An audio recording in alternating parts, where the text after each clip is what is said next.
Greetings and welcome to Illinois in Focus Weekend Edition, powered by the Center Square. I'm Greg Bishop, Illinois editor at Franklin News Foundation, publisher of the Center Square Newswire service. This week for Illinois in Focus, the Center Square reporter Jim Talamonte and I will discuss impeachment articles the Illinois Freedom Caucus filed against Governor J.B. Pritzker, the ongoing debate about the Trump administration's plans for public safety in Chicago, and Chicago's growing financial problem. All of that and more when we return for more Illinois in Focus, powered by the Center Square. Tired of news that tells you what to think rather than what to think about? At the Center Square, we bring you the reliable, credible news you need focused on what actually matters: government accountability, taxes, and the decisions affecting your community. Our award-winning newsroom cuts through the noise to deliver fact-driven journalism you can trust. Stay informed. Visit thecentersquare.com today and subscribe. Once again, that is thecentersquare.com. Welcome back to Illinois in Focus Weekend Edition. I'm Greg Bishop. With more than a week since the assassination of Charlie Kirk, fingers continue to point at who needs to lead in bringing down the political temperature. Governor J.B. Pritzker says Trump continues to fan the flames, but the Illinois Freedom Caucus says Pritzker's who's inciting violence with his rhetoric. They've filed articles of impeachment against the governor. To talk with me about these and other stories is the Center Square's Jim Talamonte. Jim, what's the likelihood that this Republican resolution for a Pritzker impeachment, do you think this is going to advance anywhere? Greg, I'd be surprised if this advances anywhere. I mean, we've had Republicans complaining over the last several years that they have important pieces of legislation that don't get out of committee or don't even get called to be considered because of the supermajority Democrats. Certainly a resolution like this aimed at the governor, who's a Democrat, and, certainly the leader, if not one of the top leaders of the state's Democratic Party. It's hard to see it going anywhere, but it certainly does call attention to the governor, who's really, as we've talked about here at Illinois in Focus, just since January, it's been almost every day. It's been rare that the governor hasn't had some kind of public event, speech, press conference where he's not taking shots at the president of the United States, verbal shots, obviously. And even when asked, about toning it down after the murder of Charlie Kirk in Utah, he still then turned and, took shots at Republicans and Trump followers. So it's really hard to see the articles of impeachment moving, though it was certainly important to members of the Illinois Freedom Caucus to get that out there and to at least make them available. But it's also hard to see the governor really changing his ways. He's dug in time and time again. So it seems to me this kind of is what it is. I just want to read a little bit from the resolution that the Freedom Caucus filed. Its House Resolution 466. And again, it's an impeachment resolution to impeach Governor J.B. Pritzker.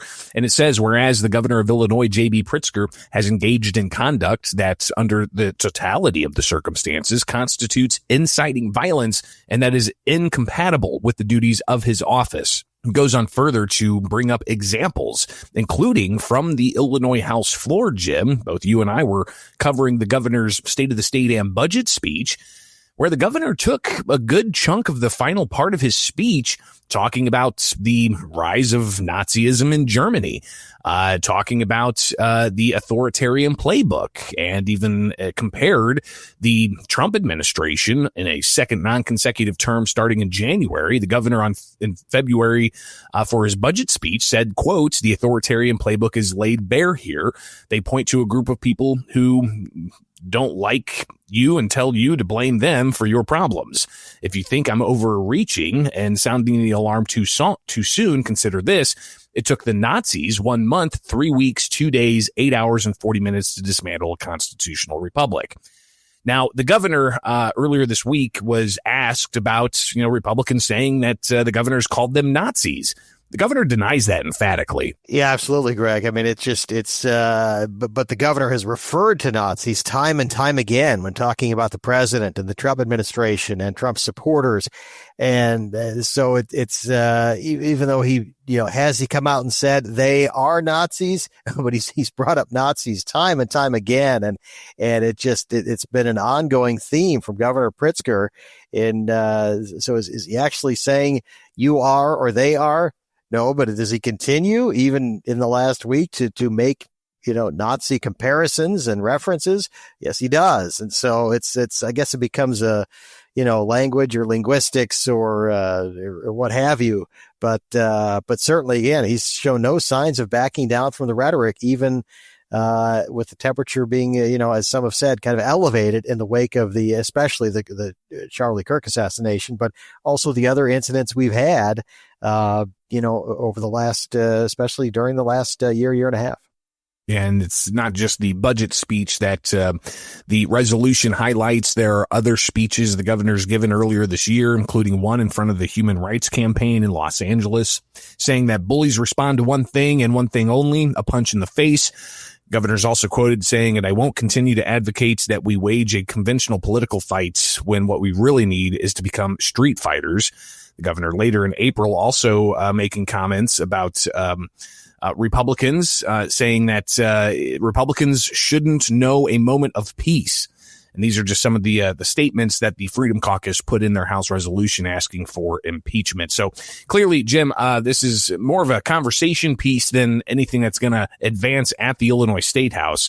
But definitely worth highlighting here. Moving on, Jim, again, stories people can see at thecentersquare.com. You can see the continued reporting of the debates about public safety in Chicago. Now, Monday was an interesting day, Jim. As we woke up, we had the governor saying that he's glad that Trump decided not to bring the National Guard into Chicago. But then later on that day, the president said, no, we're going into Chicago. It's really something. The president throughout his first term and even this year, there are times when he'll say one thing one day and say another the next. And Governor Pritzker has talked about that. It's hard to know here if the president's actually changing his mind or just kind of spouting off as he, kind of stream of consciousness, or if it almost seems like at times over the last couple of weeks, he's toying with Governor J.B. Pritzker. And while Republicans at the State House aren't able to move articles of impeachment, the president of the United States has quite the bully pulpit, and he's used it time and time again over the last few weeks, especially to call out J.B. Pritzker and Brandon Johnson for especially sanctuary policies and just not cooperating with his administration in an effort to crack down on crime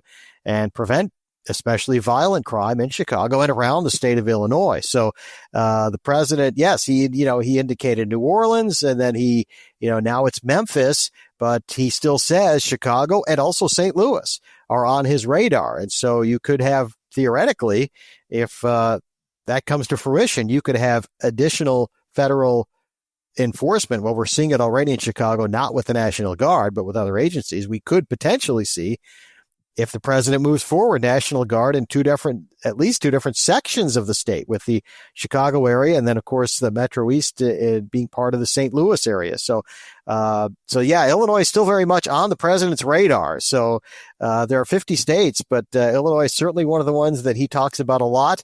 And it doesn't seem to be benefiting Governor J.B. Pritzker in these exchanges, because it seems as though he's often he'll say something, and then the president is, by the time everyone's reporting what he said, the president has said something else, and he's just a step ahead of Governor Pritzker throughout these conversations. We've seen increased federal law enforcement in Chicago with Operation Midway Blitz that the Department of Homeland Security announced a couple of weeks ago. Obviously, that's ongoing, and we're seeing headlines on that front. But tell us a bit about what is the governor's understanding of public safety in Chicago, and what is the governor looking for from the Trump administration? Well, the governor wants money, and he wants money for crime intervention programs, violence interrupters, peacekeepers. And he had an appearance about 2 weeks ago with peacekeepers on the west side of Chicago. I actually reached out to the organization that was hosting him that day, and they didn't want to have an interview. But he's gone out of his way to ask for more money, and so is Mayor Brandon Johnson. So the governor and the mayor haven't always been on the same page with some things. And it might not seem to the governor's benefit to be politically aligned with the mayor. They certainly are aligned and very much opposed to President Donald Trump and his administration, and especially to the potential deployment of the National Guard in Chicago. But the governor has said several times in the last couple of weeks he doesn't want troops, he wants money. And so these crime intervention programs, though, interesting that a couple of alleged peacekeepers have been involved in violent crime cases just in the last couple of weeks. There was a sentencing of one individual who had been involved with a couple of different peacekeeping organizations or alleged peacekeeping organizations in Chicago, who was sentenced to 22 years in prison for a string of carjackings that happened a few years ago. I think it was 3 years ago, 2022. And then a really awful case that happened just a few days after the governor was at the Peace Academy, Metropolitan Peace Academy on the West Side. One of the individuals who posed for a picture with him was allegedly one of the smash and grab burglars, a large group that crashed into the Magnificent Mile store called Louis Vuitton, a very high-end store, made off with a bunch of merchandise. There were, according to CWB Chicago, 6 getaway cars. One of them plowed into another vehicle driven by a man who was expecting a child just a few days, was reporting for his last shift at work before paternity leave, and the man was killed in this collision. And police were able to round up a number of suspects. There may still be a couple out there, but there were crashes, and there was just a major incident here. Obviously, that story develops. We did get a statement back from the governor's office on that, saying that the governor's office is extremely troubled to learn that that individual the governor was pictured with allegedly involved in that fatal crime. But the governor's office went on to say, Jim, that they're confident that the individual will be held to the highest standards of the law and that the governor will continue to fight crime in every way that he can. So the governor's office acknowledging that. Picture being taken down, though. But even when the governor took that picture with Kellen McMiller, the suspect in this case, CWB Chicago reporting that McMiller was already wanted in 4 other states when the photo was taken. So interesting to see that story. And it really does raise that question about peacekeepers. And is this violence intervention funding, which the governor's office says taxpayers have spent $375 million to reduce violence and support community violence intervention programs. Not everybody's on board with this.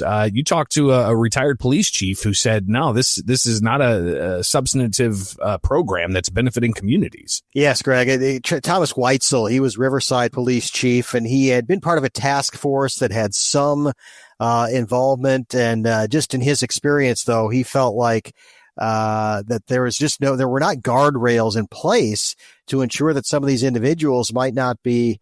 I suggested, is it possible that some of these individuals could be, getting paid during the day as violence interrupters, then going out and doing things at night? And he said, well, some of these individuals could be doing these, committing crimes while they're on the job. There just isn't. He said there isn't data to know what's going on here, and so we don't know, the incident involving the Mac Miles situation and the man who posed with the governor.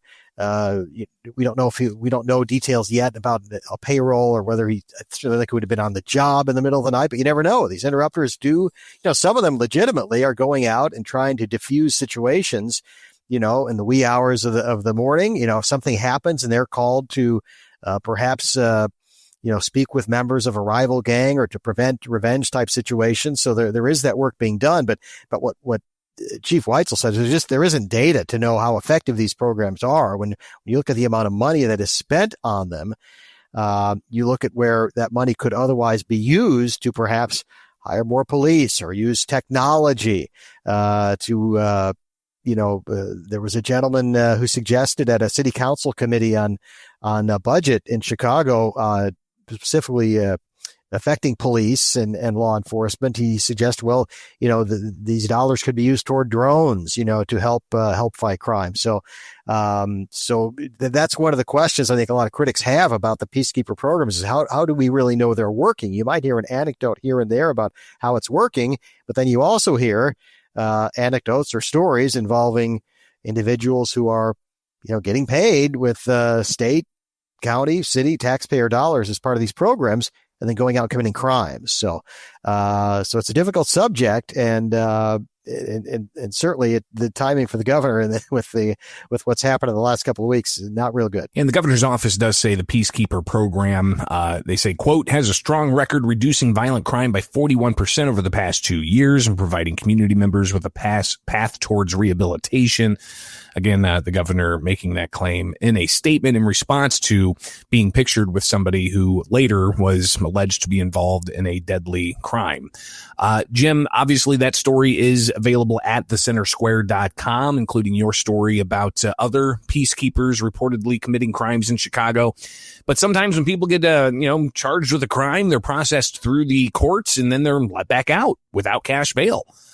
And that's an ongoing issue that we're watching to see what happens from Washington, D.C. with the Trump administration and President Trump's executive order looking to withhold federal funding from states like Illinois, the only state that has no cash bail. Republicans in the state of Illinois, they've been trying to change the state's Pretrial Fairness Act that ended cash bail. They held a news conference today, Thursday, while we're recording the Illinois in Focus Weekend Edition. What did they have to say? Well, there are several pieces of legislation being proposed, 3 different lawmakers coming forward. Some of these would allow judges to have more discretion. Dennis Tipsword, one of the state reps, spoke and described several cases involving very serious crimes where people were let out. And the judge had no choice in the case. One was an individual in DuPage County accused of child grooming and more than 50 child sex charges. And this person was not able to be detained. There was another incident in Woodford County, his county, an individual again facing child porn charges, could not be detained. And this individual only was released under the conditions that he not go near a school or people under 18 or have access to the internet. And Tipsword asked, well, who's going to enforce this? How are you going to enforce this? There's no way to enforce that. And another case he described was in DeKalb, where a law enforcement officer was killed in a fatal crash.